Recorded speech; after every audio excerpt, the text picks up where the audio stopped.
Words of Joy and Hope. 20th Sunday Ordinary Time, Year A.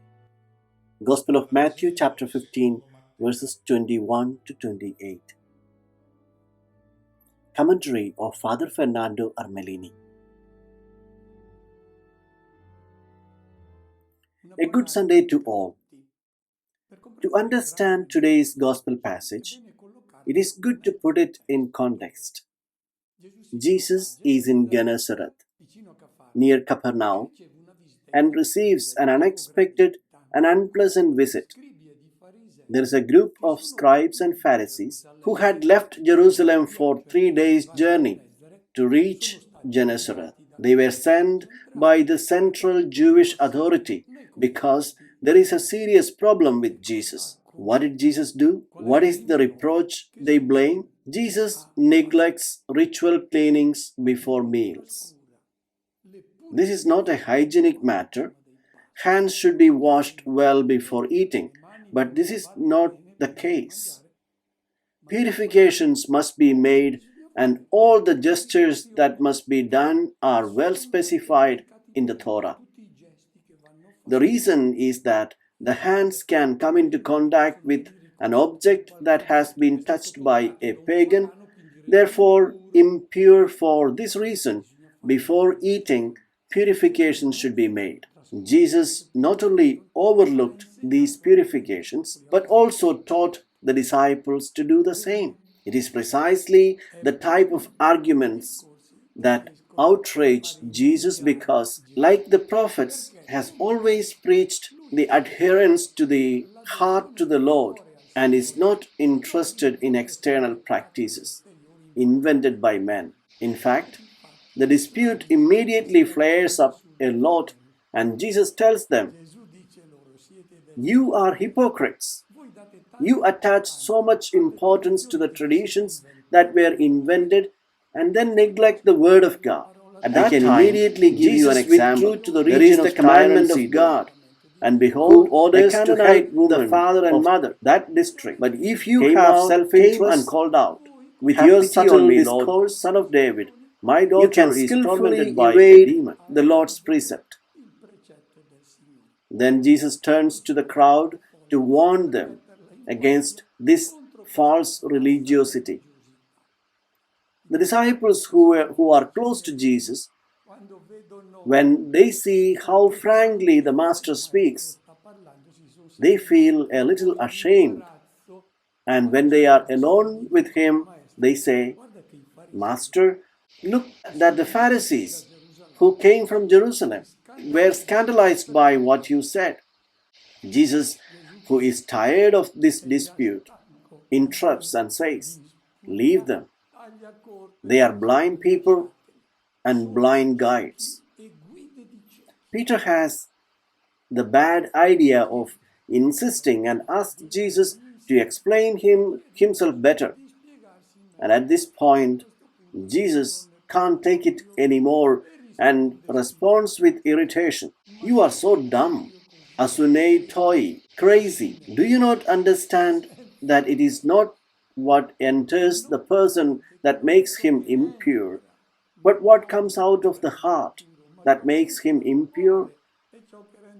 And immediately he lists 7 behaviors that come from the heart and that dehumanize the person. These are the evil projects: murders, adulteries, impurities, robberies, false testimonies, slander. These make the person impure, and not by eating without having done purifications. Jesus no longer endures this hypocrisy of the Jewish religious institution. They are showing to be increasingly stubborn to the novelty of the gospel. The religious institution is old wineskin, and the new wine blows up old wineskins. Jesus feels uncomfortable. In this closed and isolationist world, he feels the need to get out of this world and breathe fresh air. Let us hear what he decides to do. At that time, Jesus withdrew to the region of Tyre and Sidon, and behold, a Canaanite woman of that district came and cried out, "Have pity on me, Lord, Son of David. My daughter is tormented by a demon." The verb with which the story begins, withdrew, is important. It is the verb go out, yaza in Hebrew. It is a technical term that refers to what happened in Exodus when God sent Moses to free his people. God said to Moses, "Bring my people out of the strict condition of slavery and take them to the wide spaces of freedom." The same verb is used because Jesus feels being bound and enslaved in that religious institution, in that mentality, and is looking for wider spaces. He is a free man. What was the Israelites' conception of the pagans? Israel always considered themselves as the only chosen people loved by the Lord. They despised the pagans to whom they directed the epithet dogs. And they said, just as the dogs are not circumcised, so the pagans are not circumcised. They lived apart from the religious point of view because the Jews were strictly monotheistic and the pagans notoriously polytheistic. And then they were also morally separated. The Israelites were always very rigorous, especially in the field of sexuality. About pagans, we know very well what was their behavior. Just read the Greek Latin literature. The moral life of the pagans was dissolute. Then there was also social separation. They married within their own people and they followed their own diet. Therefore, they were separate. If we read the 5th chapter of the Tacitus histories, we find the description about the customs of the Jews, especially their separation from other people. In one instance, Tacitus says, the Jews were called enemies of humankind.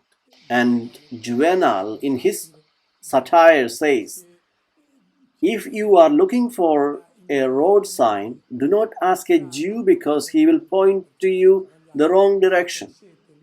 And if you are thirsty, he won't take you to the fountain. This was the conception that then the pagans had of the Jews. Jesus grew up breathing this isolationist mindset from an early age. So he clearly understood the language used by his people when they spoke of the pagans. He knew the epithets they used and quickly got rid of them.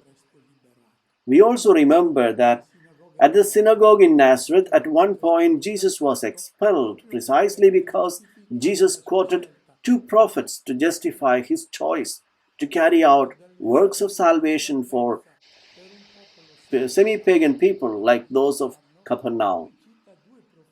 When there were many widows in Israel, Elijah went to help a widow from Sarepta, that is a pagan widow, and also he quoted Elisha. Although there were many lepers in Israel, Elisha healed Naaman, the pagan commander of the army of the king of Damascus. Jesus was expelled from the synagogue because he did not share the isolationist positions of his people. Now, Jesus has turned away. He has left Israel. He has a goal. He has 12 disciples who are not free of this mentality. They are still imbued with that separatism that is typical of Israel towards other people. And they cannot become proclaimers of the gospel if they do not allow themselves to be released of these mental enclaves and do not open their hearts to universalism. This must have been a reason, perhaps the main reason, for Jesus' journey to the land of Tyre and Sidon. When he arrives, a Canaanite woman approaches him and begins to shout, "Lord, have mercy on me. My daughter is tormented by a demon." In Greek, it is kakos daimonisetai. She is shaken by a demon and misbehaves. She has a demon. This does not refer to the devil that the exorcists are chasing. It has nothing to do with those. When people saw a person behave strangely, when this person was not responsible for his or her actions and seemed touched by a bad force that led them to act detrimentally to themselves and to others, they said that these people were not the ones doing it. It was a demon that made them to do it. These were clearly diseases that Jesus had the power to heal, and he often healed. However, the evangelists, when they speak of the healings made by Jesus, they always intended to give also a symbolic value. They want to show the wonders that happen when the word of the Lord reaches a certain world.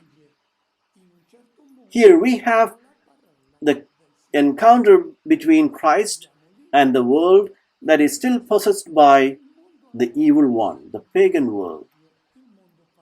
What does this girl, influenced by the demon, represent? She represents the condition of pagan humanity that Jesus now meets for the first time. It is a humanity moved by evil forces that lead to carry out inhuman actions, a humanity that commits atrocities, murders, adulteries, robberies, debaucheries. This is the humanity that Jesus meets for the first time. We notice that the father does not appear. There is only the mother, and the mother also represents this humanity that generates these daughters, who will then generate other daughters, always possessed by a demon. That is, they carry out these actions that are not worthy of people. Of course, both this girl and this woman could also represent the condition of our humanity today. This mother realizes the condition of the daughter she has brought into the world, and she does not resign herself to seeing that this situation continues. Is the awareness that our humanity today has to come to terms to, a condition of helplessness and the need to present these miseries to the Lord, so that in this world, with His gospel, Jesus will heal her. She asks Jesus to intervene on behalf of her daughter. The woman hopes that Jesus will heal her. We would expect that Jesus decides now to go and see the girl. Instead, he begins a dialogue with this Canaanite woman. Let us hear how Jesus reacts to her request. Jesus did not say a word in answer to her. Jesus' disciple came and asked him, "Send her away, for she kept calling out after us." He said in reply, "I was sent only to the lost sheep of the house of Israel." But the woman came and did Jesus homage, saying, "Lord, help me." He said in reply, "It is not right to take the food of the children and throw it to the dogs." She said, "Please, Lord, for even the dogs eat the scrub that fall from the table of their master." At first, Jesus is indifferent. He does not respond to the woman. And this is strange because Jesus never reacted this way with the people who asked him for help. He doesn't seem to want to deal with pagan problems here. The disciples then tell him, here we have to be careful because the translation is incorrect. Send her away. The Greek word used here is apoluson. It is an imperative. It means Kick her out of the way. Kick her out. Can't you see she is still screaming? Jesus does not listen to the disciples and explains the reason for his silence, saying, I have been sent only to the lost sheep of the house of Israel, therefore not to the pagans. But she approached and fell down before him, saying, Lord, help me. And now comes the harshest response directed at women. Jesus says, it is not right to take the food of the children and throw it to the dogs. Our translation is correct. Some translations translate it as puppies. No, the puppy in Greek is called kunidion, but here it says kunarion, which is the house dog, the domestic dog. The one who runs through the kitchen is not the stray dog. Let us leave things as they are. He is talking of dogs that don't have to eat their children's food. The dog-child metaphor is clearly very hard, but it is what was used in rabbinical literature to mark the distance between the Jews and the pagans. It was a non-insult in Judaism, and the disciples used this speech because they had been brought up to maintain this separation from the pagans. We have heard it in the reaction they had. They said to Jesus, kick her out. In the face of this shameful response from Jesus, we ask ourselves, why does he speak this way? An interpretation has been given that is widely followed and that starts from an undeniable truth. That is, Jesus did not always and only teach. He also learned, and when he met people, being God but also a man, the person grows in the encounter with people and is enriched with every encounter. Even Jesus, who grew up in that closed and isolationist mentality of his people, could only have assimilated this mindset. Here, according to this interpretation, it was this woman who made him understand that the pagans were not as bad as the Jews have thought of them. It is an interpretation, but it does not completely convince me, because Jesus has been cast out from the synagogue for a long time already, because he cultivated sympathies for pagans. The disciples are the ones who are still in this closed mentality towards the pagans. And Jesus wants to free them. In fact, we notice that Jesus talks about bread in addition to that offensive language towards the pagans. Jesus speaks of bread, but the woman had not come to ask for bread, but to ask for the cure of her daughter. And then I wonder if Jesus was talking to the woman, or he wants to make his disciples understand. Jesus is using the language of the disciples, who know very well who the dogs are and know well what bread is. They know the book of Proverbs in chapter 9 when it talks about the wisdom who sets the table. Wisdom is what comes from God, what educates to be truly man. And Israel has received the Torah, this wisdom. And they know what the prophet Isaiah said in chapter 55, when he recommends, don't go looking for bread that doesn't satisfy.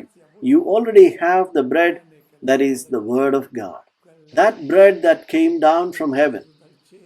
I wonder then if Jesus, more than speaking to the woman, he is speaking to his disciples.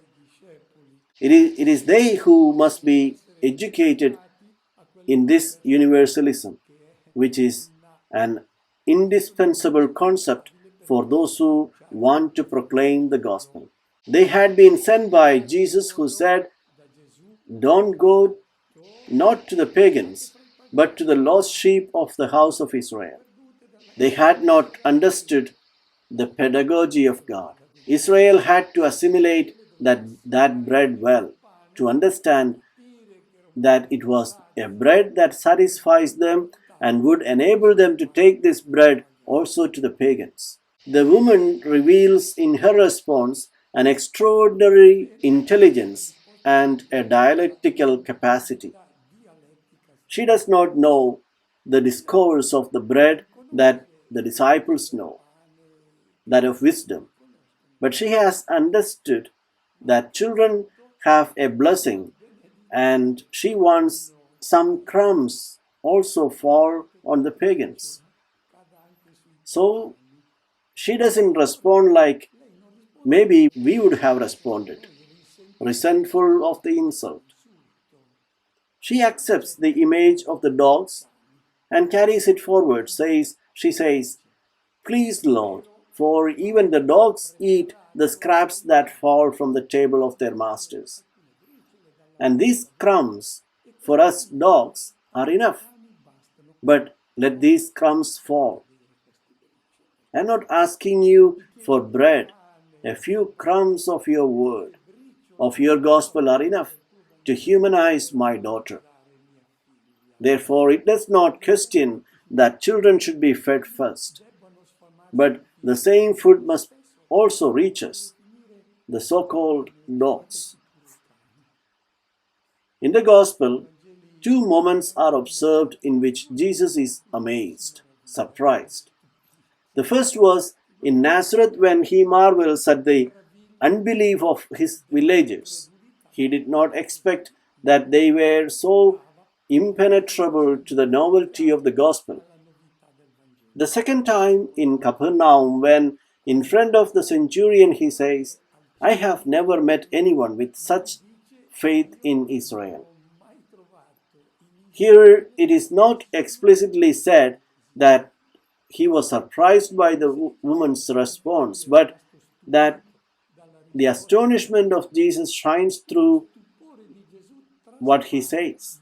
Let's hear it. Then Jesus said to her in reply, "O woman, great in your faith, let it be done for you as you wish." And the woman's daughter was healed from that hour.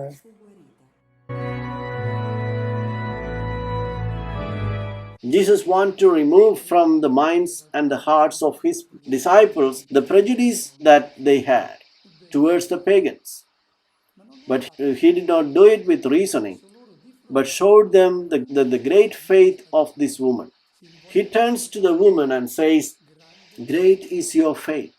The disciples are listening and they have certainly asked themselves, but what does the greatness of this woman's faith consist of? Maybe they thought they remembered what happened and that we heard in the Gospel of last Sunday when Jesus said to Peter, "You are a man of little faith." What does this woman's great faith consist of? She is not a Jew. She does not even practice the Jewish religion. She goes to pagan temples. What is the greatness of her faith? First of all, she understood before the disciples did the most important truth. In God's heart, there are no children and dogs. All are his sons and daughters, equally loved, regardless of what religion they may practice. God offers everyone the same bread. It will take a long time for Peter to understand this. He will understand it in Jaffa, when he has that vision that will show him that all creatures are pure, and he will understand that there are no pure and impure people. They are all sons and daughters of God. In fact, he will go to Caesarea and he will baptize the centurion Cornelius. But when he arrives in Jerusalem, he will be severely rebuked. They will say to him, "Peter, what have you done? You entered a pagan house?" This woman understood before the disciples the unconditional love of God for each one of his sons and daughters, understood God's concern for his children who are possessed by demons, and also behave in an inhuman way, but continue to love them. The Canaanite woman understood this before the Israelites did. Let us try to ask ourselves, did we really understand what this pagan woman understood, or do we still cultivate an image of God who loves and reserves his love for the good people and hates the bad ones? Let us try to ask ourselves if our faith is at least a little like the great faith of this Canaanite woman. Second reason why this faith is great. This woman understood before the disciples the wonders that the Word of God does. She understood that it is enough to assimilate even a few crumbs of the gospel so that the demons that dehumanize the society would disappear. Here, we also try to ask ourselves, do we have the same faith in the power of the word of the gospel that changes the world? Perhaps our religion is reduced to devotions and practices that we do not want to condemn.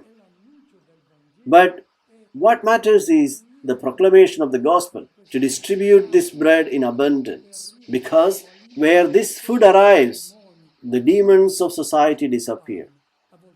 Sometimes we complain that society is corrupt. Where will we end up? But let us ask ourselves, if we have distributed the bread that is the gospel.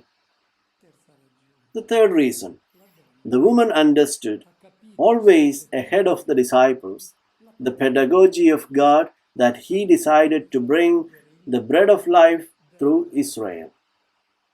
Before the Israelites were satisfied, they had to assimilate this wisdom of God. It was from them that came this full light of wisdom, that is Christ. But then it must be brought to each man, to each woman. This is the pedagogy of God. The Israelites and the disciples had not understood it and thought that the bread of the word was reserved for them. Finally, we note that it is not Jesus who casts out the devil with a miracle. He announces the word, and it is faith in this word that casts out demons. It is what happens in us many times. Perhaps we hope that the Lord will make it rain miracles from heaven to change society. No, He gives us bread of life. And only if we accept His message with faith, that is, if we trust His word, that we can witness the promised wonders. I wish you all a good Sunday and a good week.